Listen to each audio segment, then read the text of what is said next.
So, we have floating point literals, where the documentation just basically gives you the formal syntax and lets you figure it out. I don't know, is this understandable?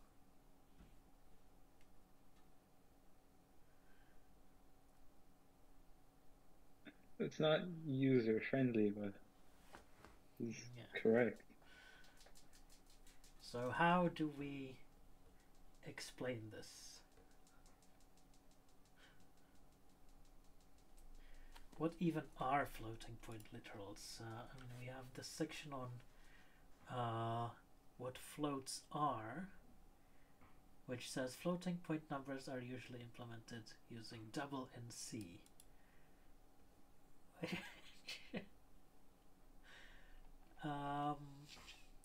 Doesn't really tell you what they are. And then we have, of course, the float class,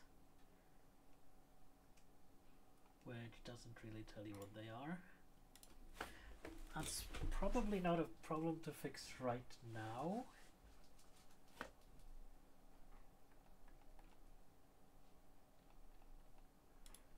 But maybe, you know, if somebody's writing a beginner's tutorial, they should go into more detail about how floats work.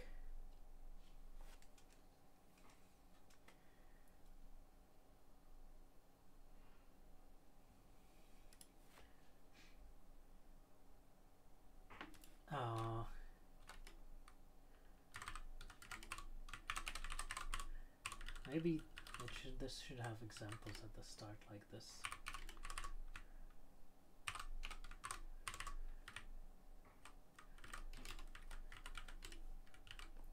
So this is what I came up with. Floating point literals denote inexact approximations of real numbers.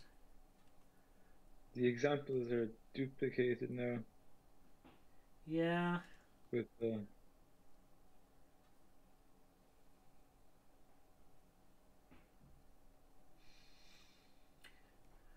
maybe just remove the duplicated ones and just say some more examples. Well, there's one duplicated one. So this is the part. Well, this is what I wrote up till now when you weren't connected, and this is just what was already there for reference. And I need to make sure all of the information in here gets moved to the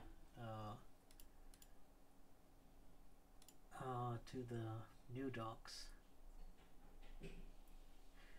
So I think how to explain this is to say these numbers have 3 parts, and then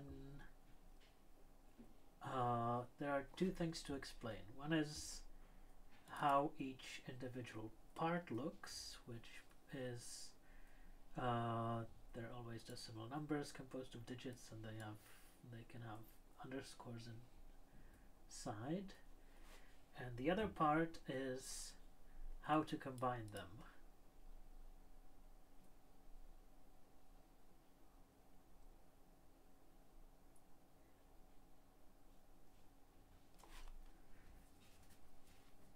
Now it would be nice to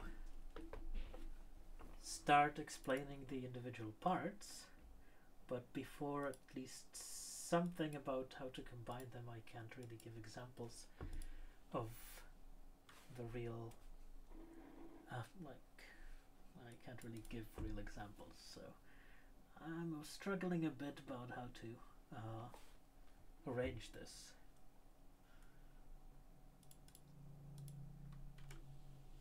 Is this the place? Is it not covered in the previous page? It was numeric literals or such numeric types, not covered.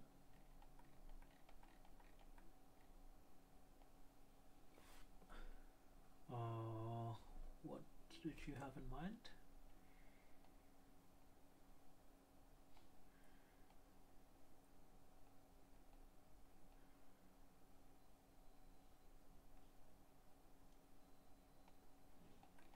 mean, there are integer literals, which are very similar to the parts of floats, but have some important differences. I can't really use this decimal integer because that cannot start with a 0.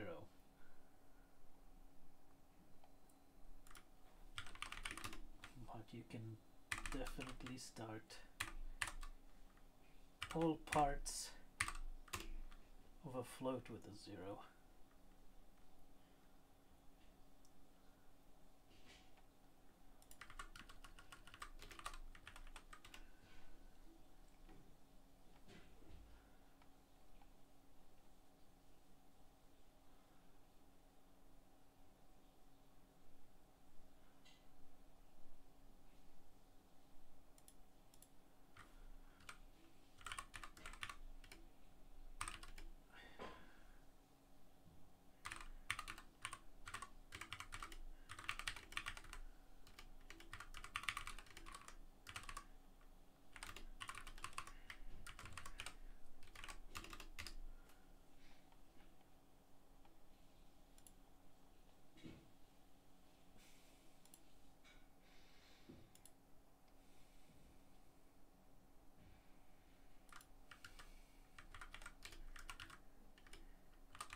So what kind of example should we give for floats with exponents?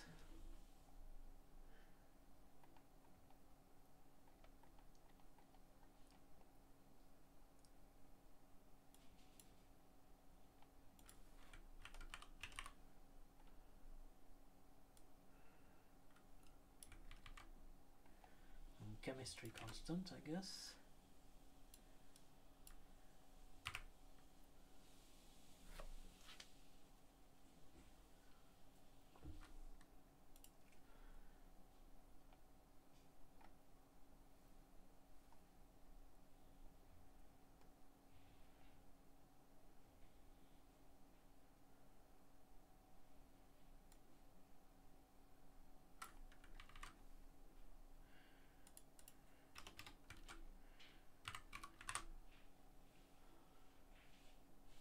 We could have an example, just the expanded form shown, maybe.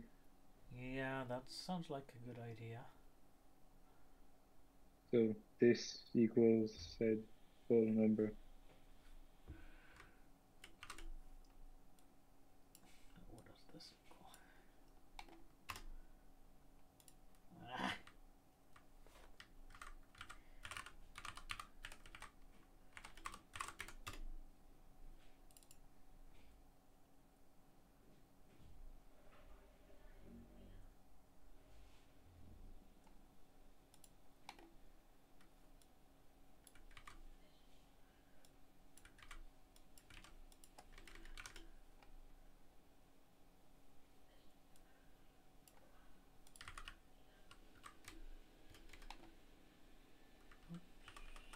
Could be too much.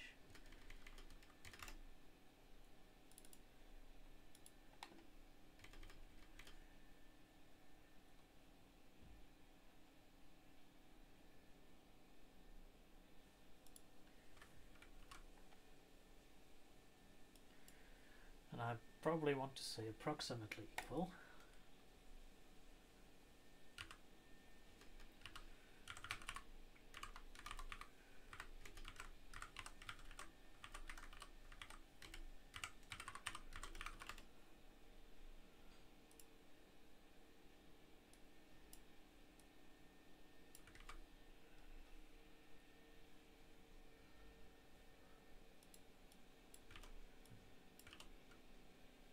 Something like this.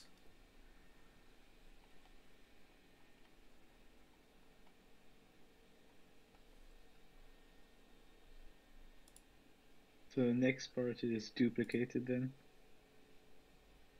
The what? but I think we should just the next sentence after As with integers and with the underscore. in the original we can just replace it with that one. Oh, which sentence are you referring to? As in integer literals, underscores are supported for digit grouping. And In the existing part. Yes. oh, this one. Yeah, I want to keep the existing part for reference right now, so I'm not deleting it from the file. I'll delete it later. And don't look there. Yeah. Yeah, we have this one. I'm not sure where exactly to put it. Probably want to put something about the radix 10 first.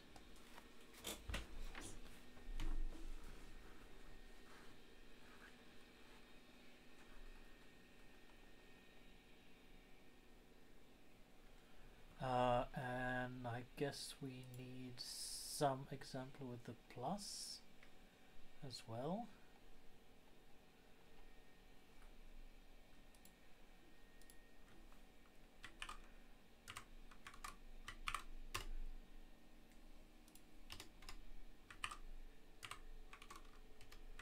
Let's put the example. Let's put the plus here.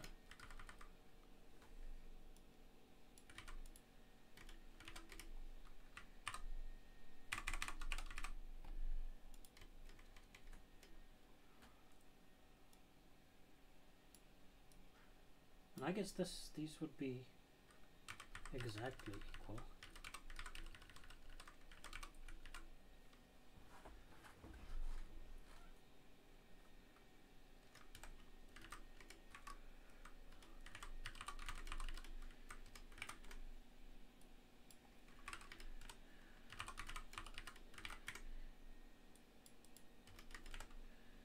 Something like this.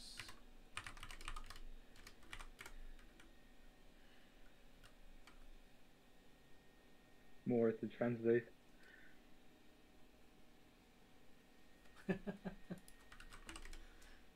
Will that show up as a translation? Guess I need to mark it up. Now it will. All comments can be Doc translated, right? Yeah, oh no, comments are translating. So I might wanna look at Wikipedia e-notation. How it's worded there. Times 10 raised to the power of. Okay, that's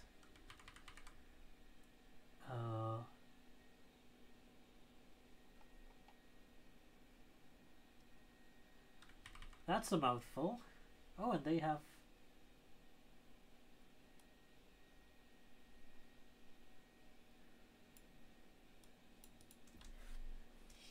they have this table of examples, which looks tempting.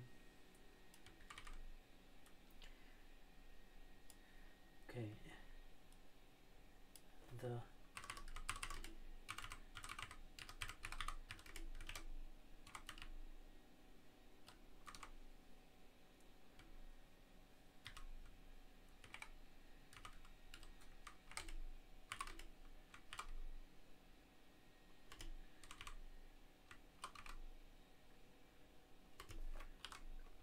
Now it's a bit misleading since it's just e lowercase that represents times 10 to the power of x.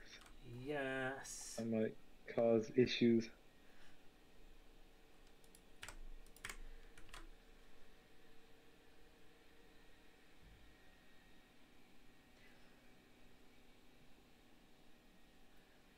Yeah, maybe if I put it in parentheses, it will be clear that it's still the same letter, Yeah, just another same. case.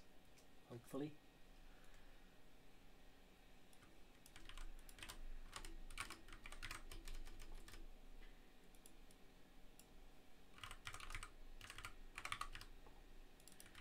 Let's do this.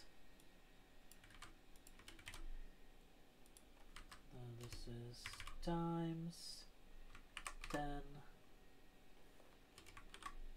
to the power of -5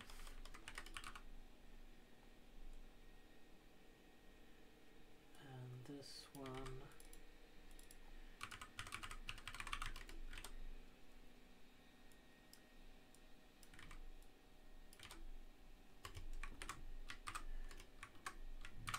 will be 10 to the power of 23.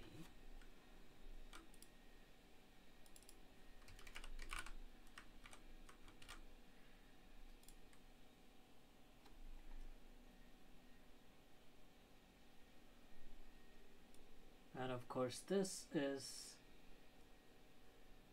an artifact we should probably get rid of.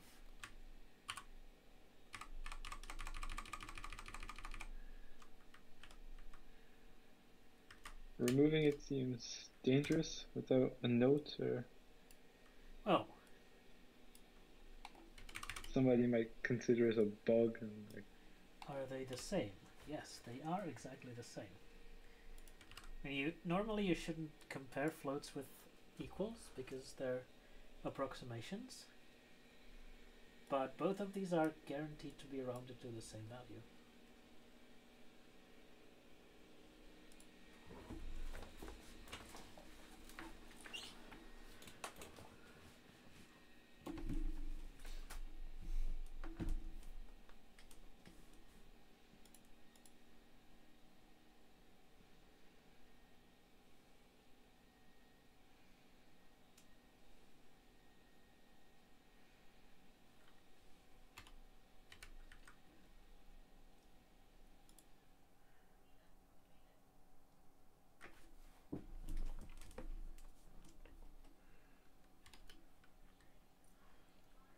Okay.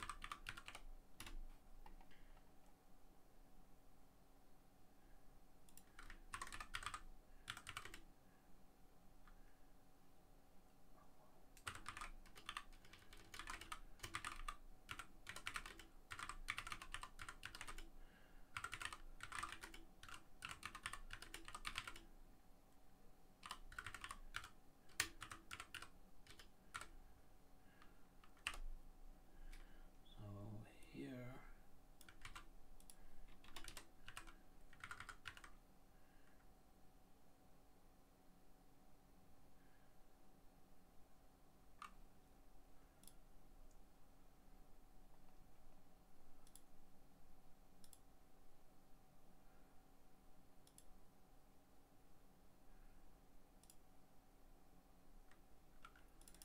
maybe format this as an example as well.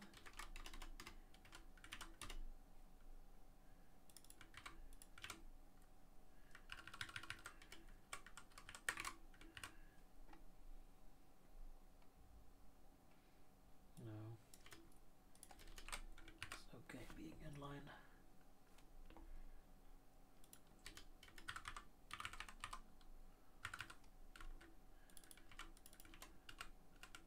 The the previous part should be moved up maybe after floating literals of 3 parts,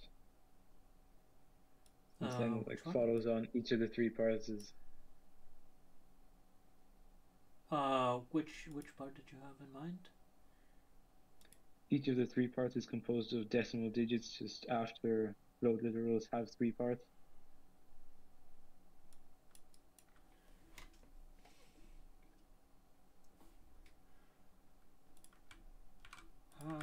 Sounds good.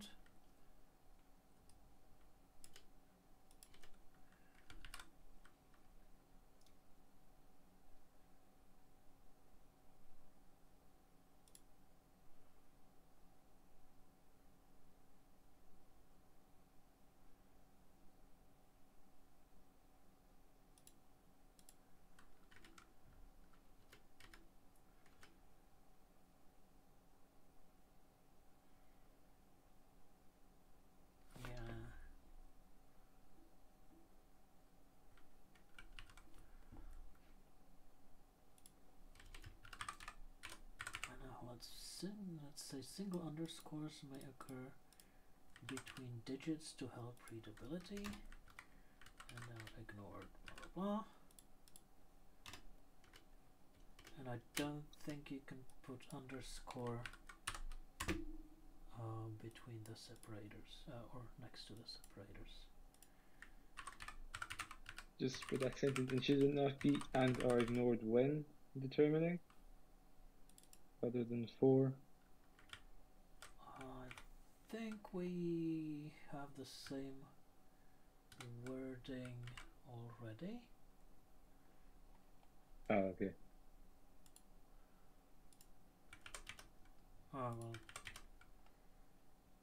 No, this is the new stuff. Yeah, that's existing. Should we change that?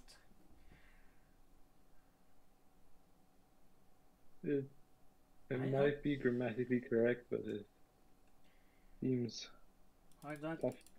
seems like a shortcut for saying for for the purpose of.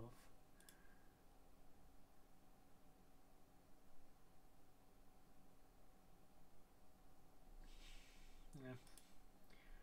I don't know. Not a native speaker, but for seems a bit nicer to me.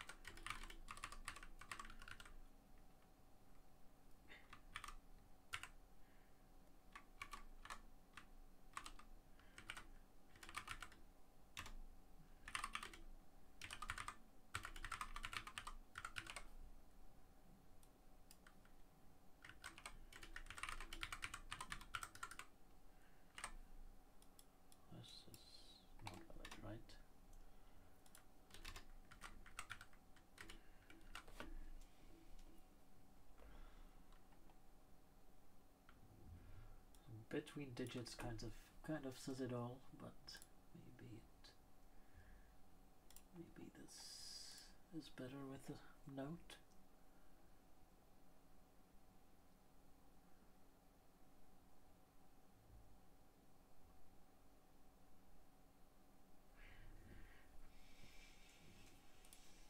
It is slightly excessive, maybe.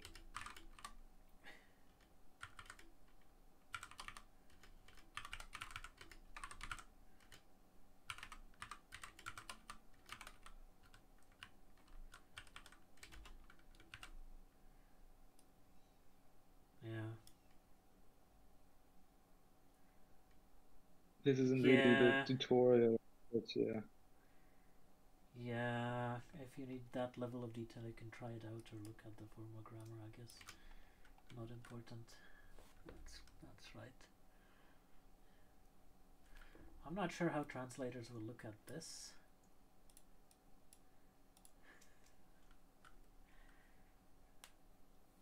I think it should be fine. I don't think we can put some kind of markup, especially not in a comment. I think the example is... No, I think most tutors will be fine with the Unicode. Yeah, I guess you can just copy it.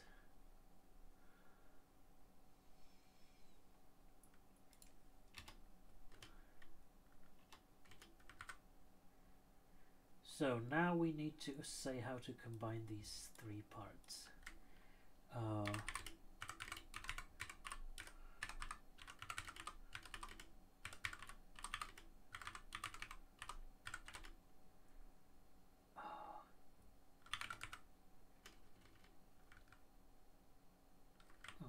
Say float literals.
So what do we put here?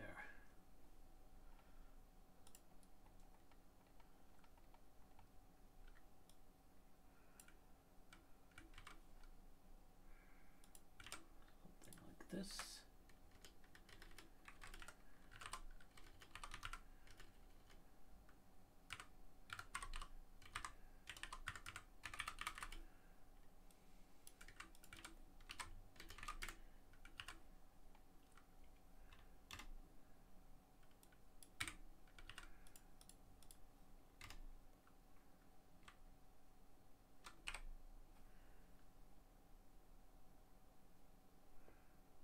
We could have shorter examples.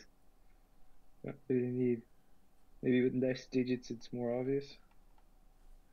I guess we could use these ones, right? 10 dot.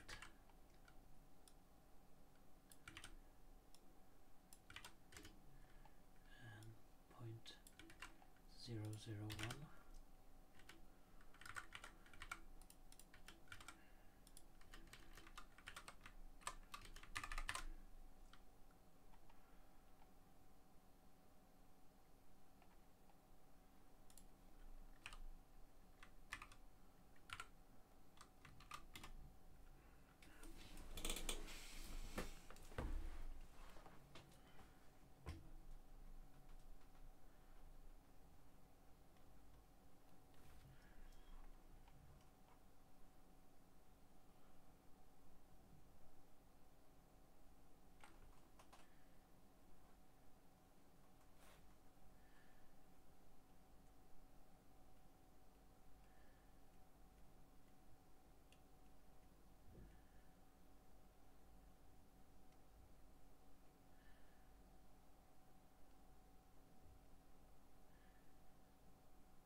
Hmm.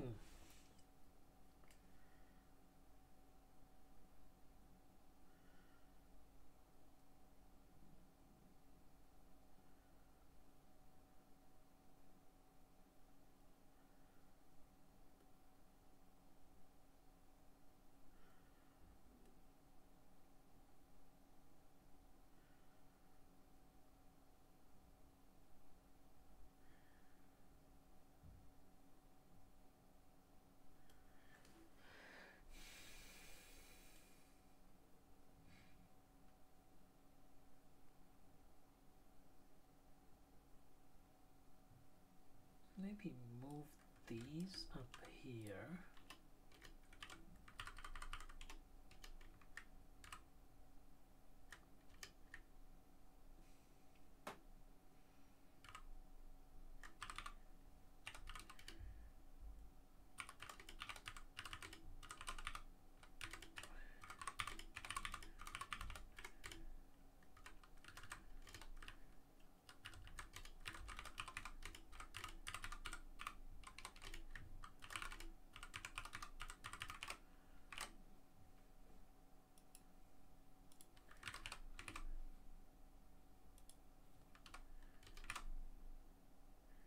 And then say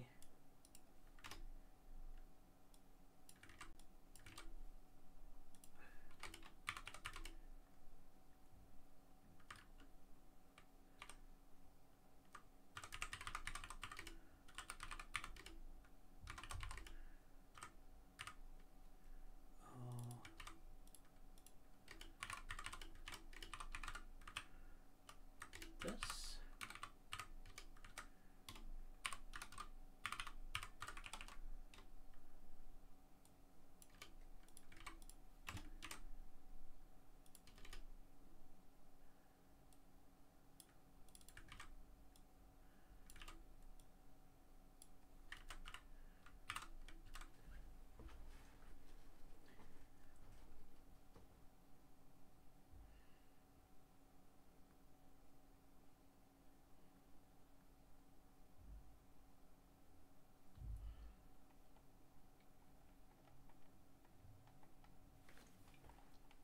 Does that flow well?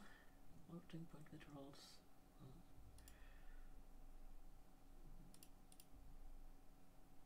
maybe add a link here to the documentation of the value. What do we have in the language reference for the data model of numbers? Oh, this is it.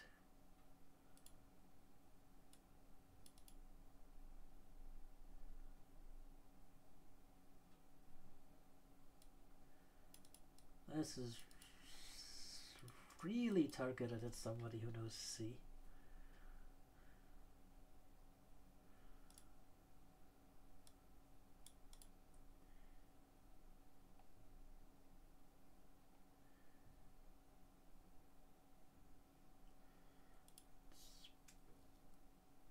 It's probably better to link it to float here.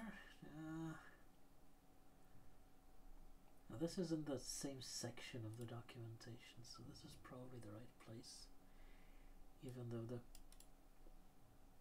contents could be improved.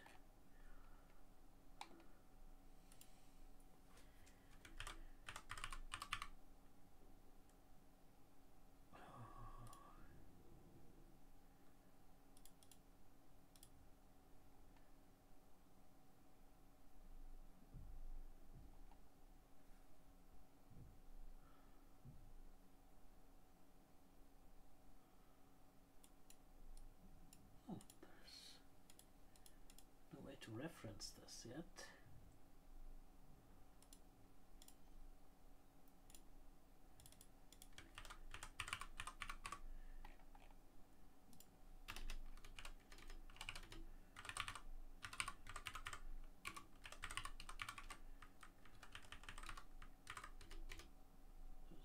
This is the correct syntax, right? Yes.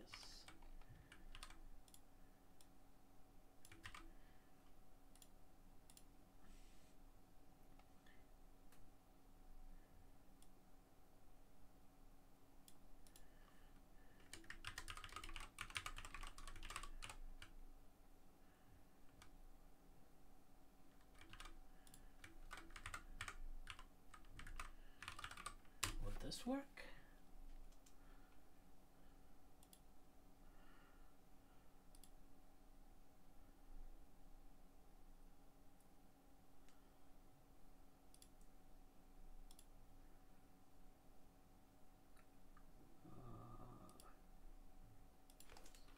Class, right?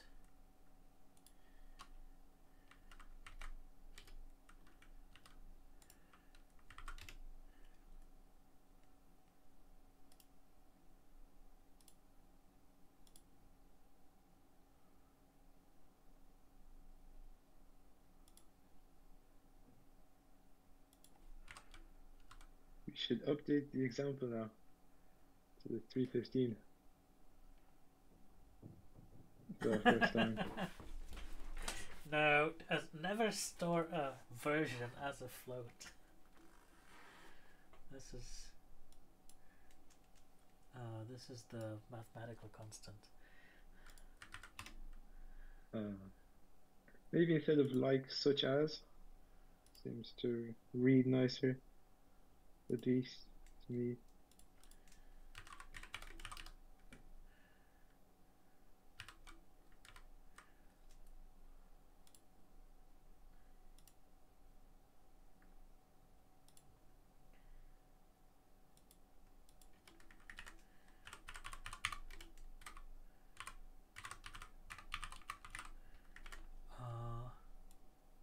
Now there's the other way around. This is text and that is the reference.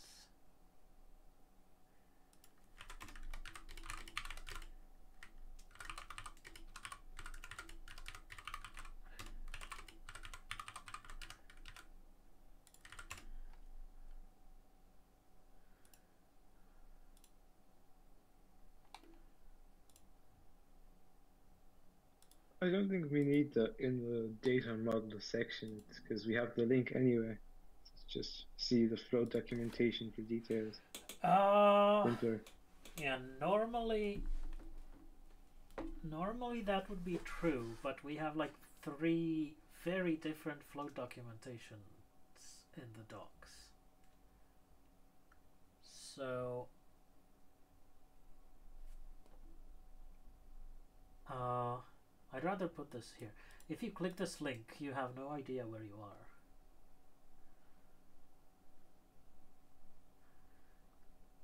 Yeah. I think it's good to like the other extreme would be just to say, you know, see here for details, which we don't do because you don't know where you're going, right? So it's always better to put a description of what's behind the link. And I think this is a good description of that. If you set up a live building, you won't have to run the command every time. Yes, but it seems Sphinx doesn't really like if it's reloaded too often.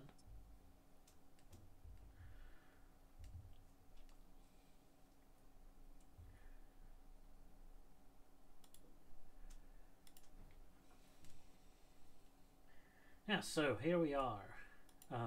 Floating point literals like these denote approximations of real numbers. For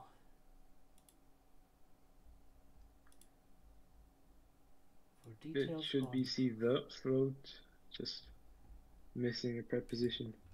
Alright,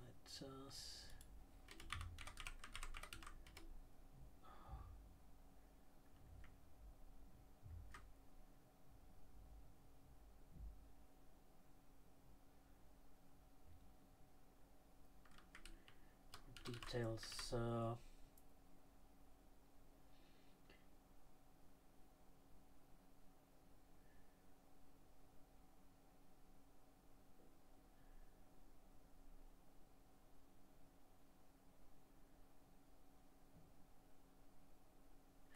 So this is not details about floating point literals, this is details about the values themselves. So I want to make it more clear. Maybe what I can do is just say, just link this. Oh, and this links then goes to details about what we mean by those approximation of real numbers. Would that work?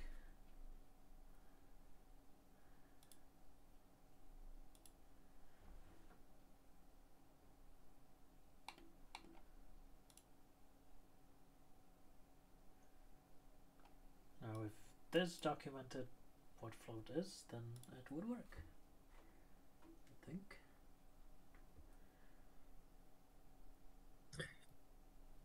I wonder if it's being a little too pedantic to say approximations of real numbers, though, because the data model documentation only notes it describes real, and obviously we have decimal, which is accurate, but yeah, I don't know if it's just being a bit too pedantic here. Now I'm being careful to not rewrite this section, but I think this should say what, you know, what machine level double precision floating point numbers are, instead of assuming you know that. Right, yeah, I agree we shouldn't change the data model. I suppose the question is, because you could have a non-C Python implementation that uses arbitrary precision floating points and makes the requisite changes to sys.float float inflow, etc. So in lexical analysis, should we say that floating point numbers just represent real numbers and link to numbers.real? I mean, because I think if we... So I think as far as the language itself is concerned, these will be approximations. and if an implementation comes up with exact real numbers, then that's a detail of that implementation. I mean, saying that it's an approximation True. doesn't Yeah. really rule out that it could be exact. Yeah, I suppose I'm just thinking, is it being a bit too in depth? But the reference is already. This is where we can be a little bit more legalistic. So no, fair enough. Yeah. I definitely want to, say that they're approximations.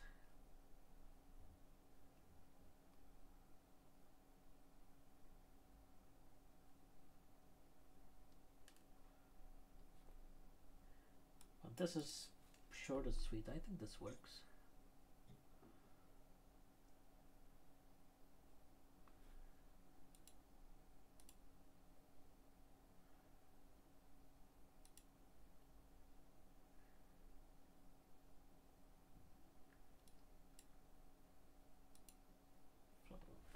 Literals are 3 parts. Guess part is the right term. Then don't need to say something like components.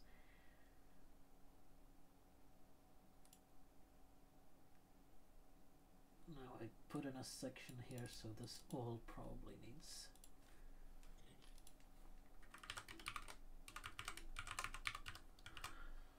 some clarification. Where we say the second sentence in that paragraph, each part is composed of decimal digits.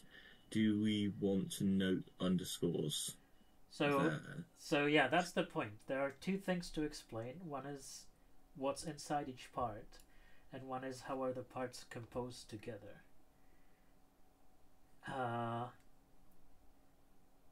So I was having a bit of trouble ordering this. And generally my goal is to get to a fully explained example as fast as possible. So if I started explaining like the what each part is, I couldn't really give you an example until I cover leading zeros and single underscores. So I just say the minimum possible, like the just say this one sentence and continue with how to put them together so I can give these examples. Does that make sense? True, though I suppose this immediately follows numeric and integer literals. So you could say something along the lines of each part is composed of decimal digits, which, like integer literals, may contain underscores for readability, which is maybe no more than double the length of the current sentence. I wouldn't want to do that. So I don't want to be too exact in here. And I want to stay away from comparing these to integers too soon, because there are important differences. You cannot have the prefixes, and you can't start with leading zero. So I'm worried if I said, these are like ints early on, people who don't read to the end could be confused. Like, could come away with the wrong idea. I suppose one approach is to try to distinguish slightly more precisely the logical part as opposed to the representation. So the logical meaning of each part is that it just has decimal digits, and then later we say these can be represented So I think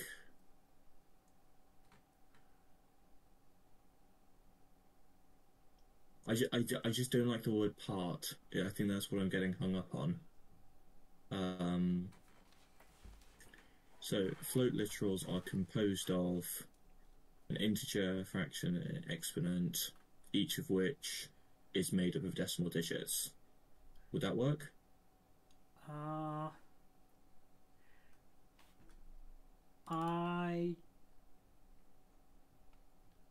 I do want a general term for this to use down here.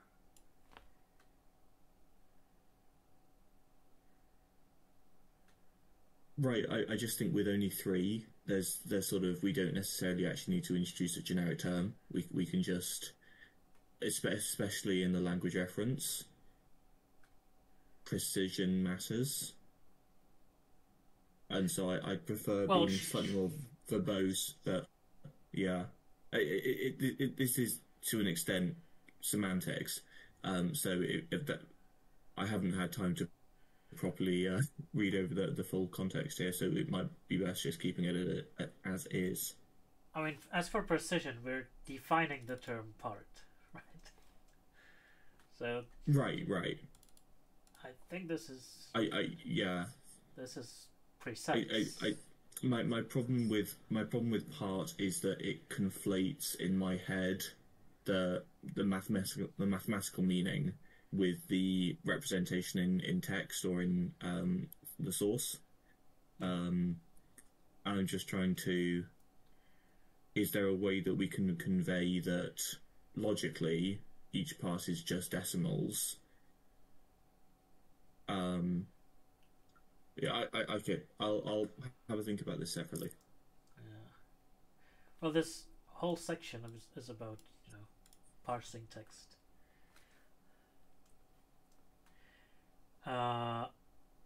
Maybe we could say. But in that case, I'd want to introduce the underscores earlier and the sort of the representation of the text. Maybe we could say that. I'd want to. Oh, sorry. Go ahead. No. Please go. Maybe we could say that the value is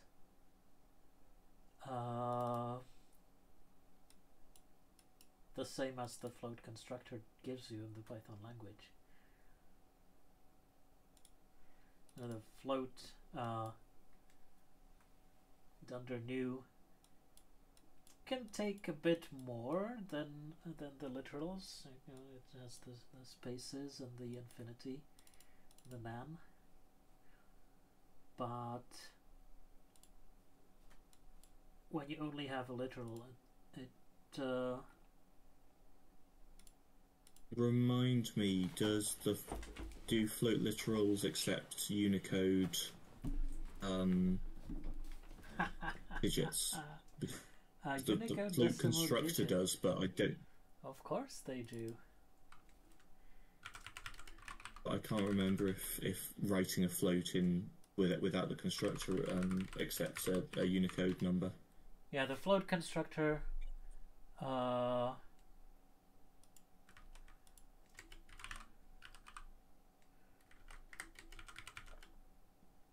does take more than. So that's actually that is fine as long as it's a strict superset. Yeah, that's fine. It doesn't. Yes.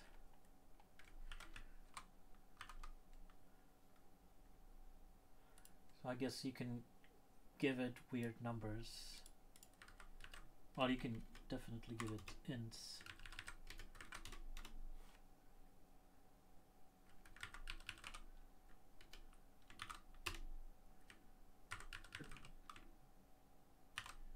So yeah, we could say the relevant float bits act as if they are they're passed to the float constructor as a string. Yeah, that's probably good to say. I just wonder if it's less. I wonder if it's a loss of clarity. It feels, because I doubt we'd say the same for ints, because you can describe that more simply. Yeah. So, yeah.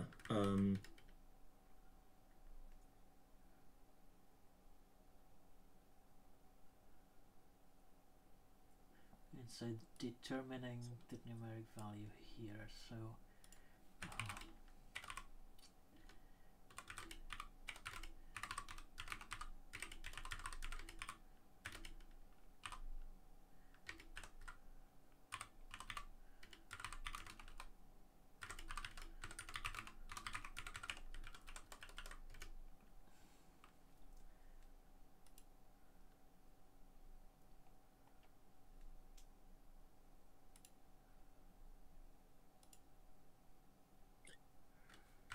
Yeah, I'm not massively keen on this. I guess partially because, and maybe this is far too purist, the language reference should be self-contained. We shouldn't have to, for a syntactic construct, we shouldn't have to sort of reference a built-in function.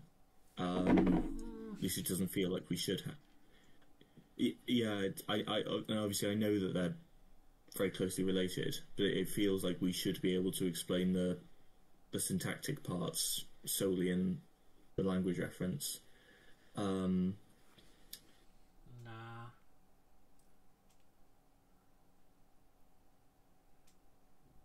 I mean, the syntax. I feel like the syntactic part doesn't cover what kind of value you get out of the literal.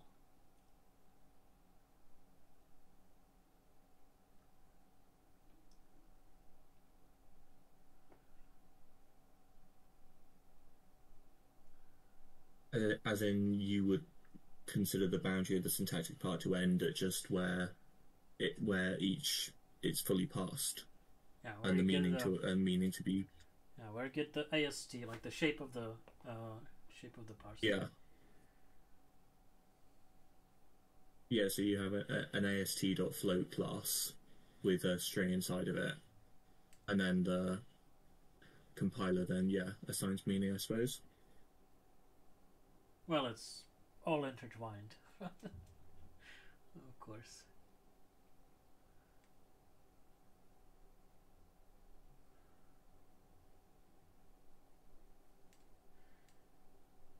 So I just so.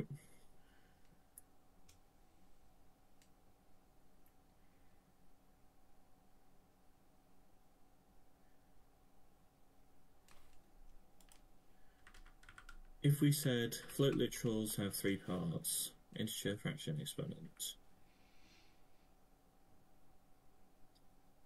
Because in that, I think so. That second paragraph, I think, could describe a bit more about the shape of a floating point literal. So it could say it must contain a full stop, a decimal point. No, it Optionally contains. It doesn't need to contain a full stop. That's the problem. True. Yes. Gosh. Yeah, my sort of instinctive reaction is that this is overly complex, but perhaps actually this is the correct amount of text to describe this.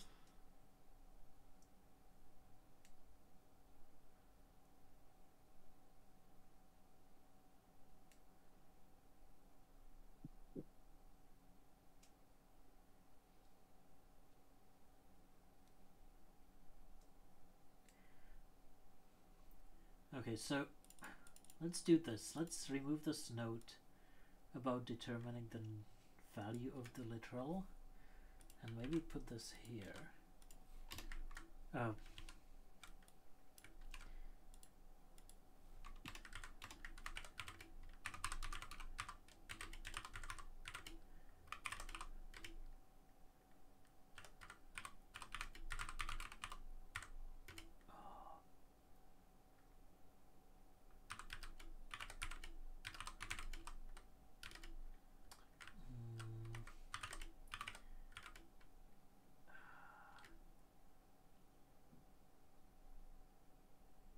as if it would pass to the float constructor as a string.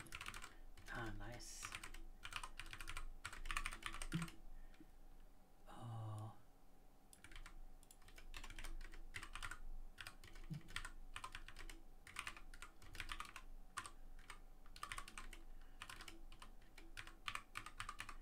Nice, yes. Now let's remove that here.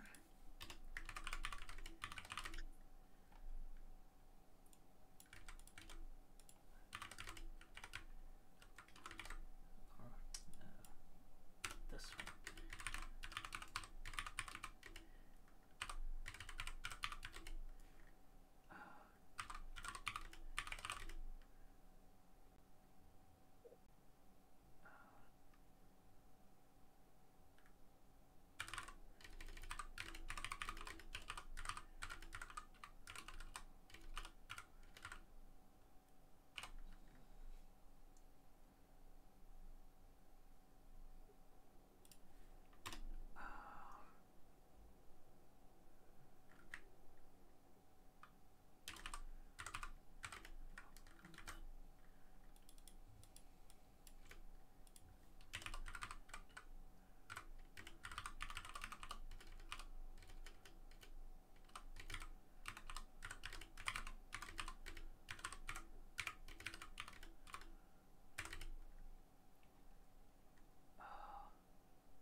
This is too much jargon.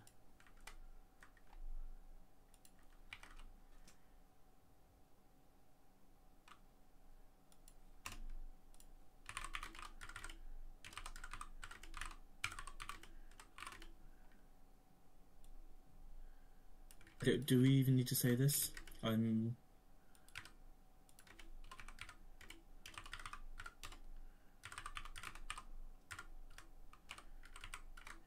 I wouldn't note it. Because if you click here, you get presented with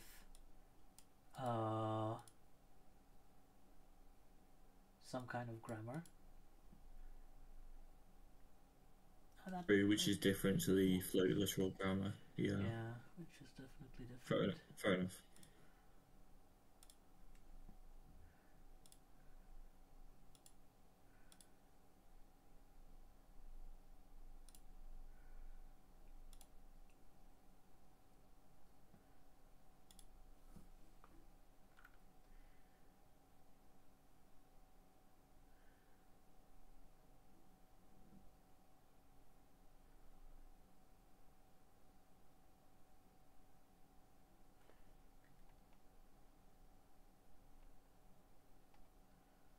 Okay, let's go with this. Maybe put it as a note.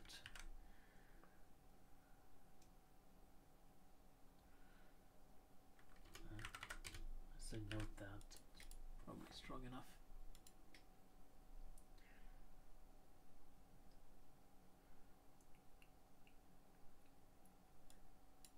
Maybe this entire thing can be a note.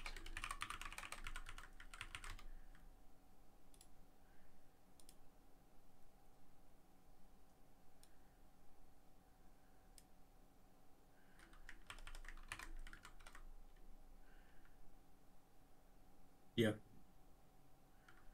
And then the trolls will wrap back up onto the previous line. You what? No, enough. You added a new word, it's fine.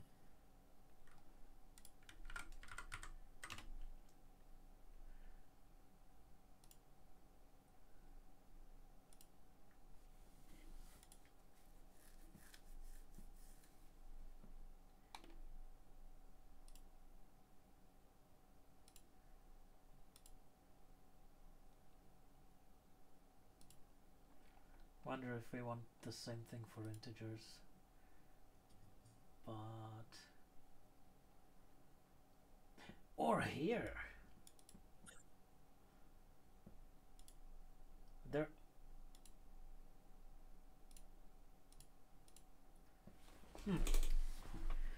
So what if I put this note like in the introduction for numbers.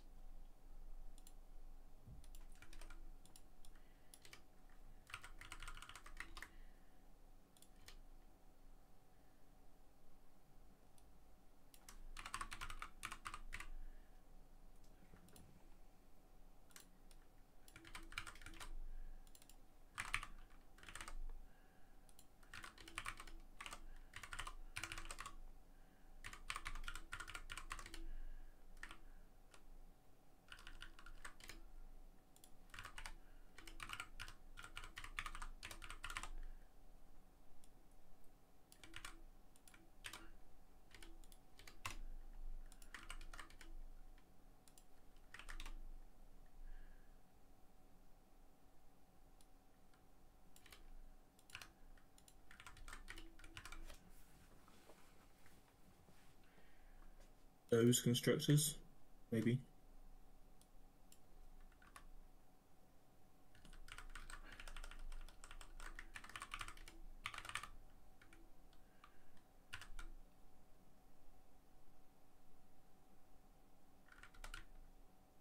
I suppose the challenge you have then is that you read that paragraph which says you pass the numeric literal to the class constructor. The paragraph immediately below says that numeric literals don't include the sign. Right. And from memory, we actually, the manipulation to move the sign into the number is, I think, now in the control flow graph. So it's sort of this new paragraph is a nice. It's how do we tie those two ideas together effectively is my question. Well, maybe instead of note that, we can say in particular. So you can definitely do int -3. But if you do -3, well, I need if you do minus int, if you do yeah, -3 in the new REPL, it actually gets highlighted based on how it's tokenized, and the minus is an operator. Yeah. So if you do x is -3 and then match x, case -3,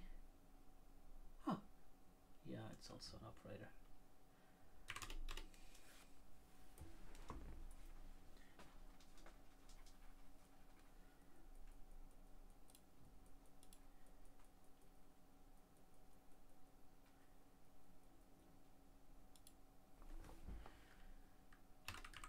So like this.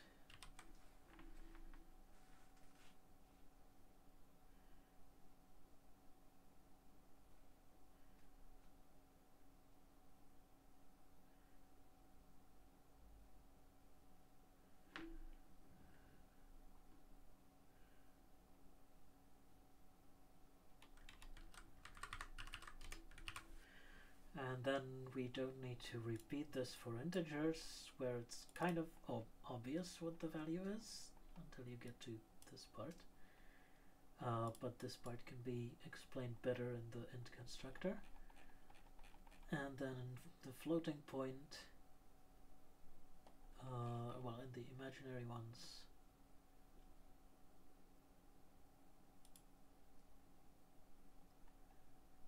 yeah, we don't need to repeat that either.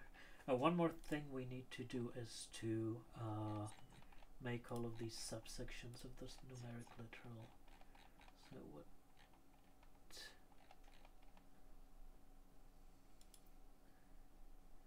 Literal, string and byte literal, so we want the same level as escape sequences here.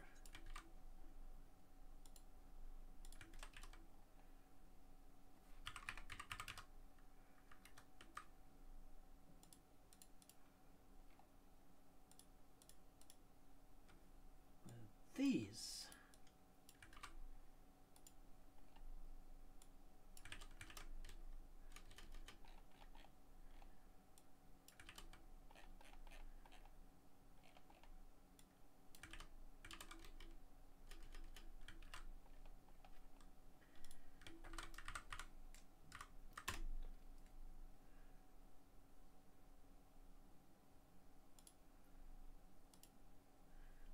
Is that too much nesting? Are we allowed to change the section numbers? I hope nobody Section quotes numbers section 2.4.5 in, in the Python documentation. Oh, people do. People do, especially academic writing. Yeah, I guess we can't really backport this anyway. It's versioned documentation anyway. So if you are quoting a specific version, you really ought to be saying in the Python 3 point whatever.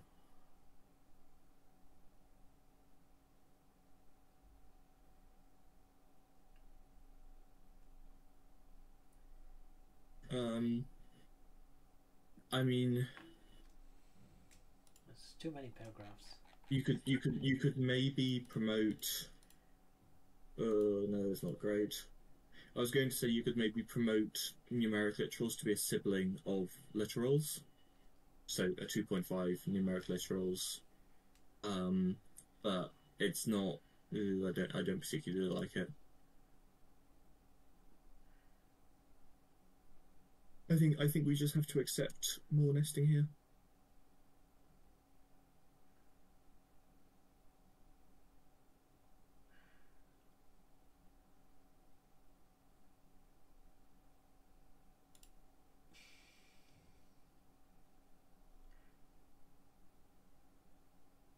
I mean, yeah, identifiers, keywords, literals, operators, and delimiters are kinds of other tokens, right? So if this was nested semantically, we'd have 2.2.1 being identifiers and keywords, 2.2.2 being literals, and for literals we have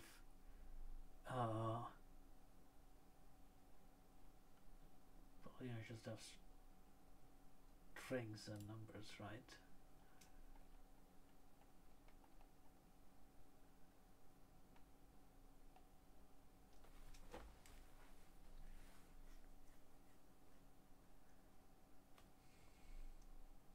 So maybe we can get rid of this heading here. String literal concatenation should really be under strings and bytes. F strings as well. Yeah, so if you just promote string and byte literals to be its own heading and then numeric literals. Yeah. Won't really fit in this pull request though. No.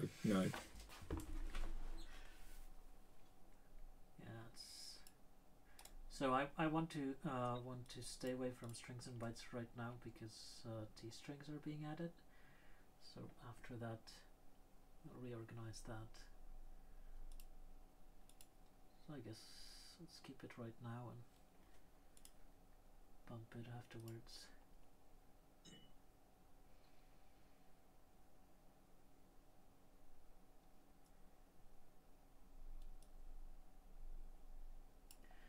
So should all of this be a note?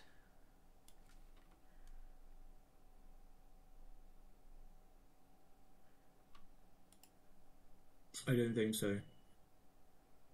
It's too much, because a note should, I think, be a semantic aside, and that is the main body of that section.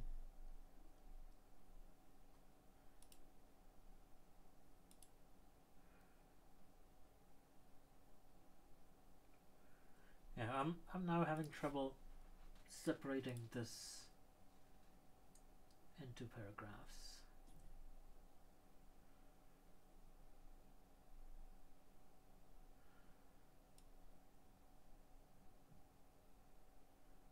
So previously this says note that.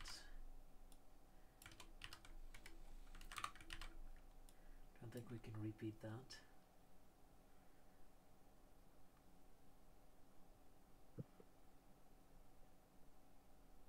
Or just say it outright.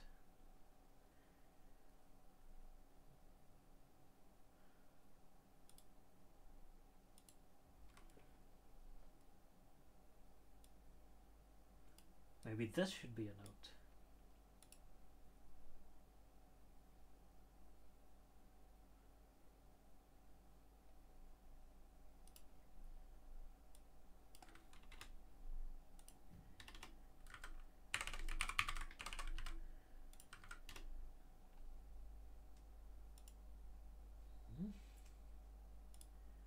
How would that look?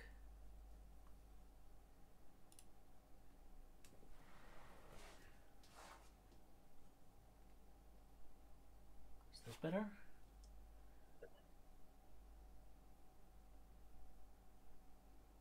Yeah, I wonder if those two paragraphs are worth calling to attention any more than its immediate predecessor, and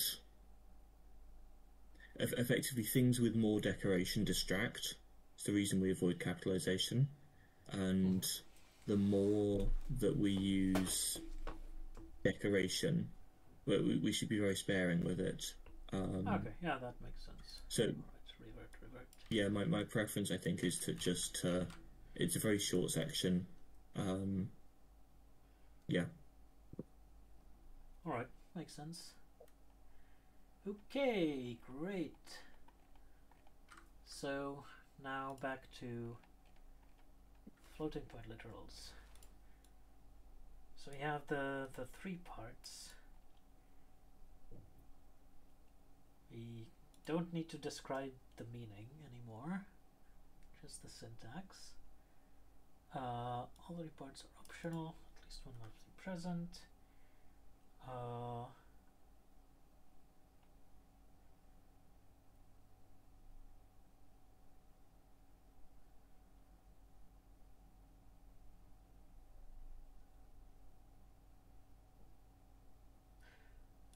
So I think we now can remove this part. The integer fraction parts.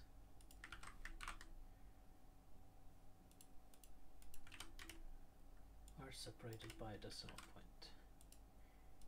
Either, but not both, can be empty. You can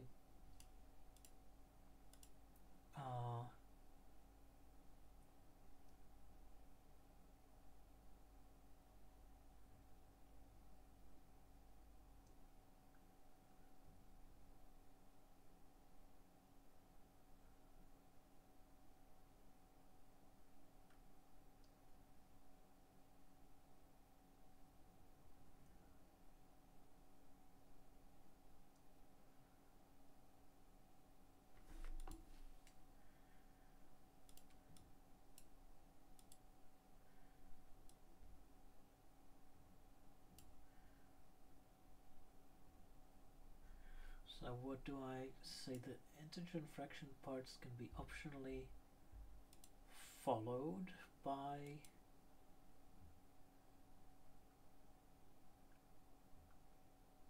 an E.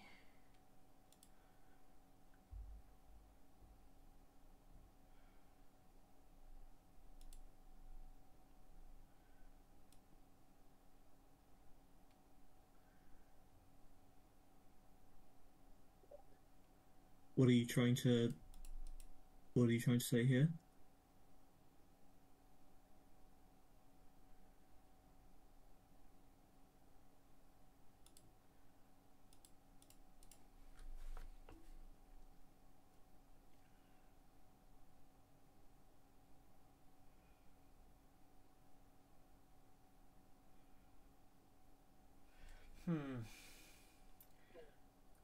Trying to somehow reword it and make it better.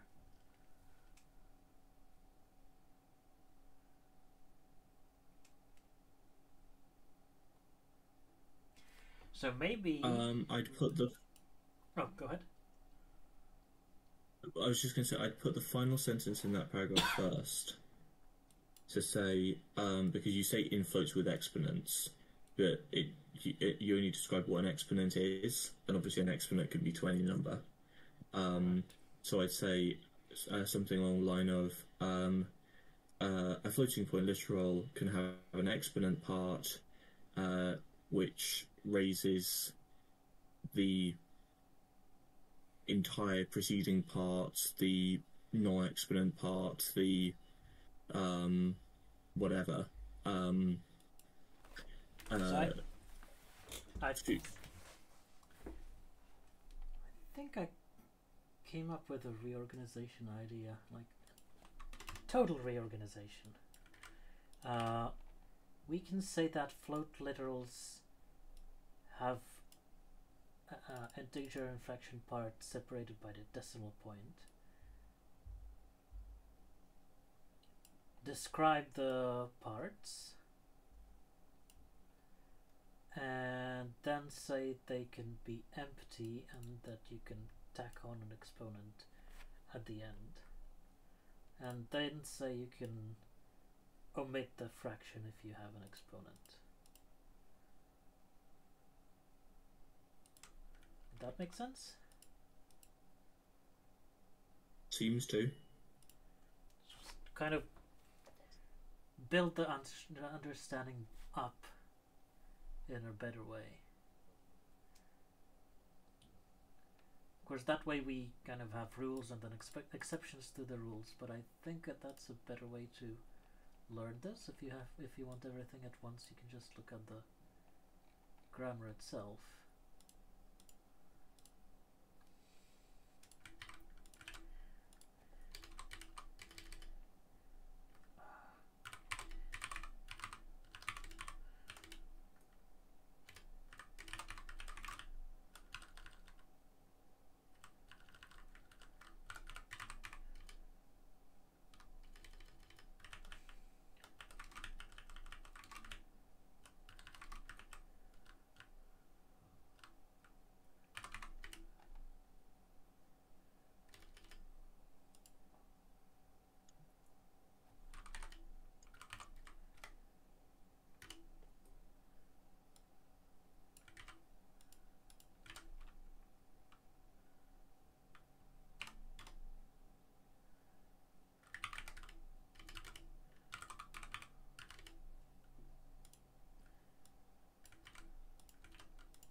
This is legal, right?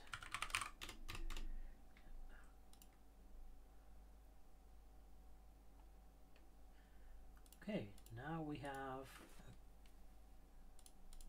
complete descriptions of how the parts look.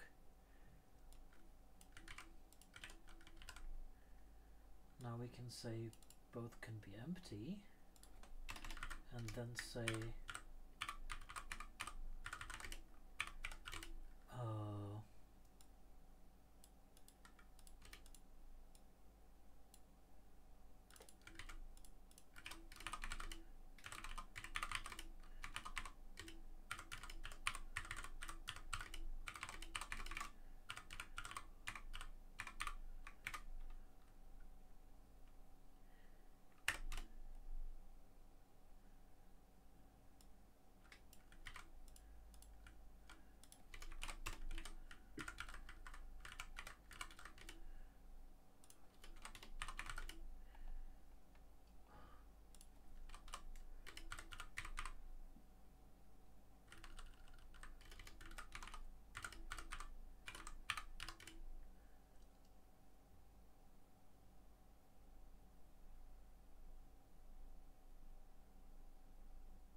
does that make sense?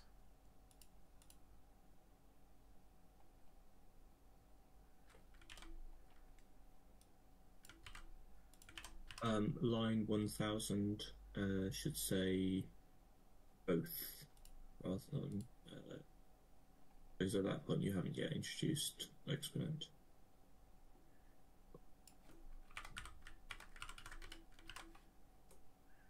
Right. In the. Alright. Yeah. Right. Thank you.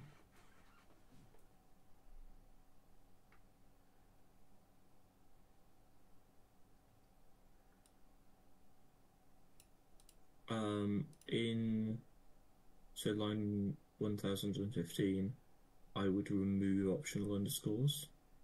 Actually, no, ignore me. No, keep it. Sorry.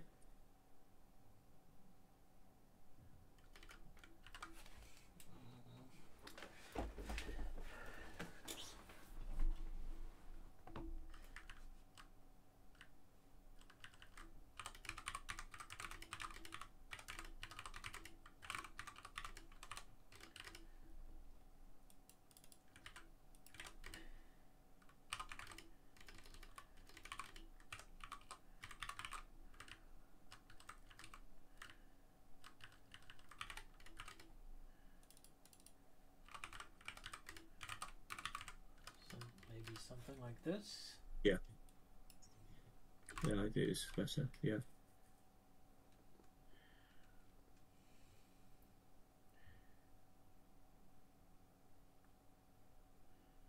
And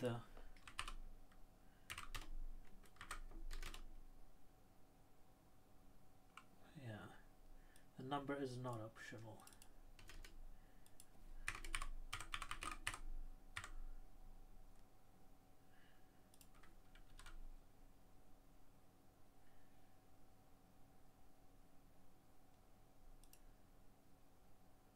Right, and now we can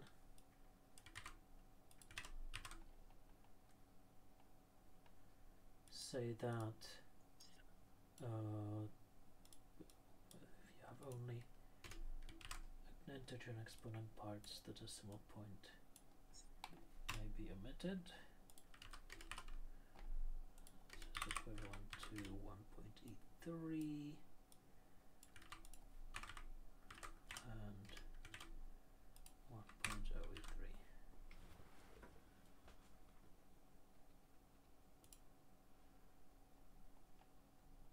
Right?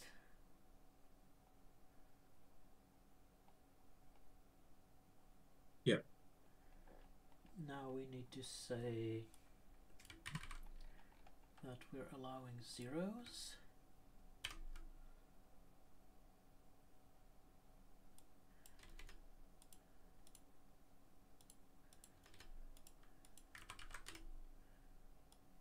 Wait, oh, I already said that, sorry.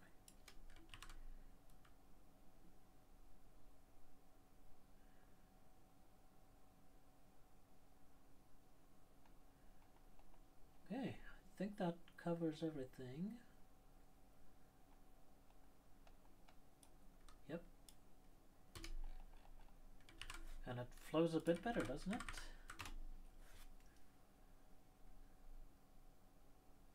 No, definitely, yeah.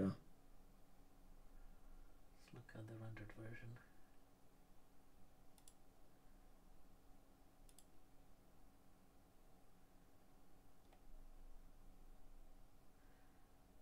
Thinks it's taking more and more time.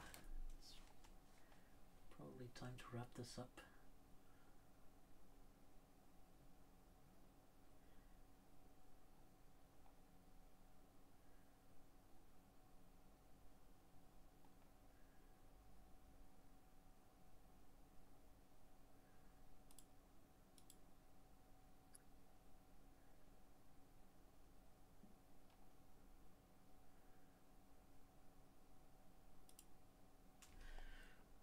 Right. Now I'd like to say formally here.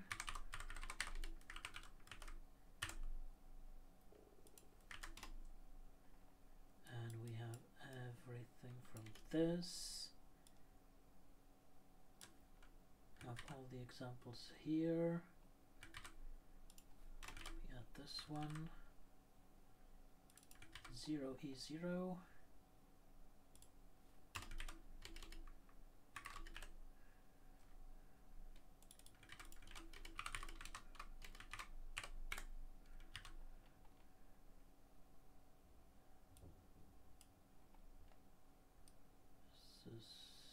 a good example.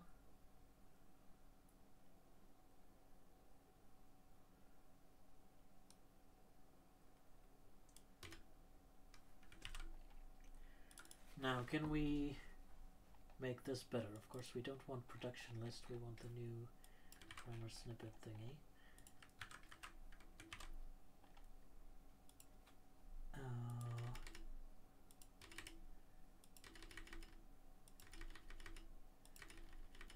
And I would reorganize this.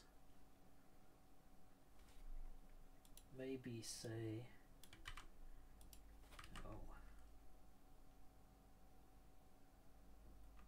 so this is point float, just digit part, fraction, digit part, and fraction here only occurs once and is very simple. So let's put that here.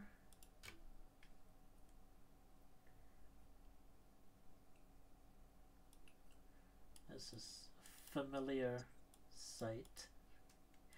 You need to have two parts, both of which are optional, but you do need the dot.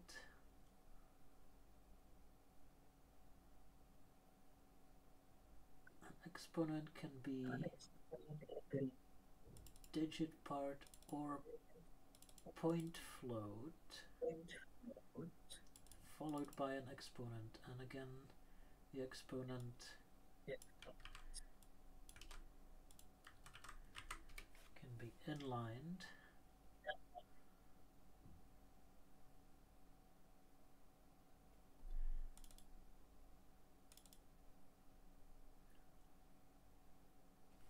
Or maybe we don't want to inline the exponent.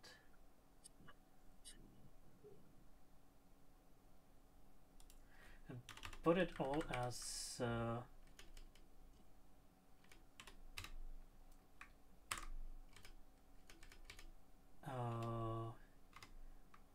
variance here, so you can have digit part dot digit part,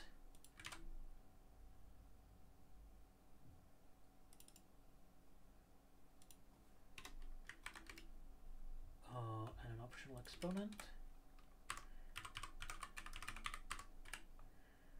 or you can have digit part, an optional and an exponent that's not optional.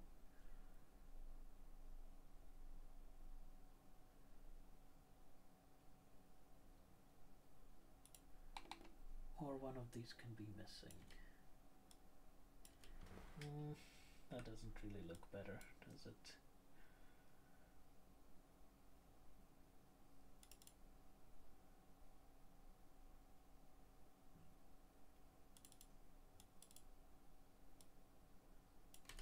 It's somewhat more readable because you don't have this sort of like point float and like definitions which don't mean anything but are solely for the point of like temporary.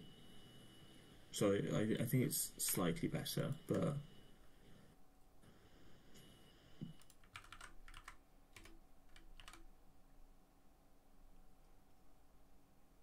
yeah.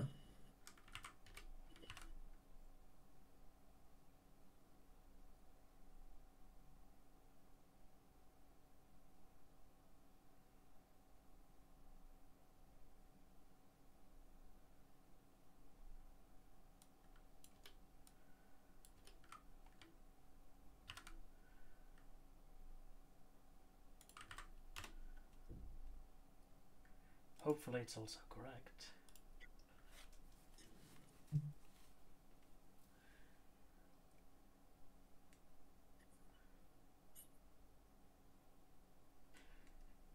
Now Sphinx is taking its time now, updating environment. Pickling environment. So this is the problem I was talking about with setting up auto build. If I built every time, I would get to this point very soon. The environment should not have changed because you're just changing one file. That's odd. That's unexpected. Right. Well, my solution is to remove all the cache and rebuild again, which is which makes it faster. Okay, now float number is digit part dot digit part exponent, or well, there's an extra space here, isn't there? Or just dot digit part exponent, or digit part exponent without dot. The exponent has the E or E, and digit part.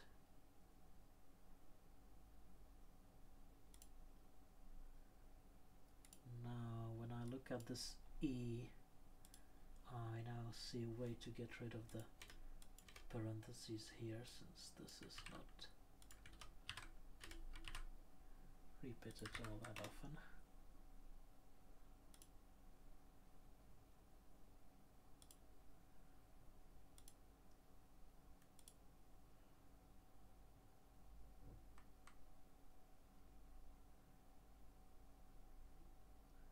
And I guess this is talking about the numerical value.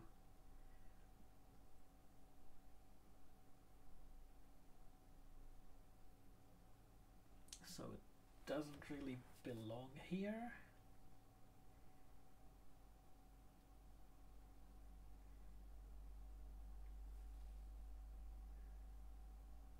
Well, I mean, but I think yeah, it's it also a aids little bit. understanding, right? If you're not familiar with the E notation, it's probably better to have it here.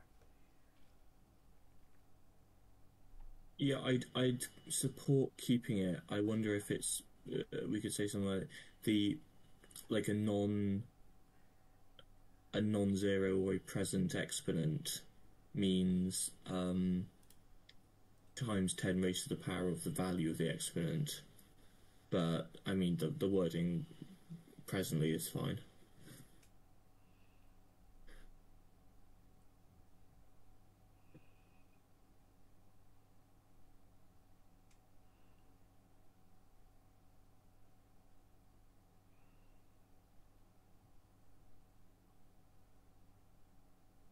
Here we have equivalent to, here we have represents, because this is not proper Python syntax. Yeah, I'm pretty happy with this.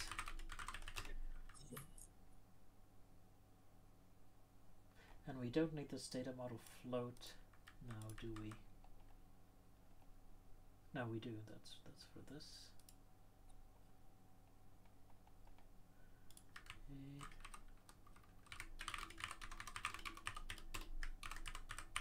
Okay. Rewording. These are floats. And there's one more thing we'll need to do, which is introduce this grammar in the notation section. In here. And the notation section is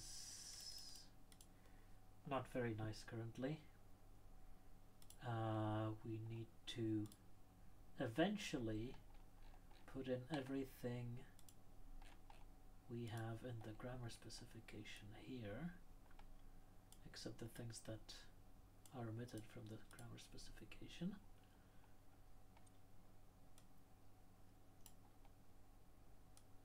But I guess we could just use these comments. I think the notation section grew organically, and it should be reformatted with like a bulleted list or subsections or something. But that's for next time. We're half an hour over time already. Thanks for all your input. And I'll see you next week.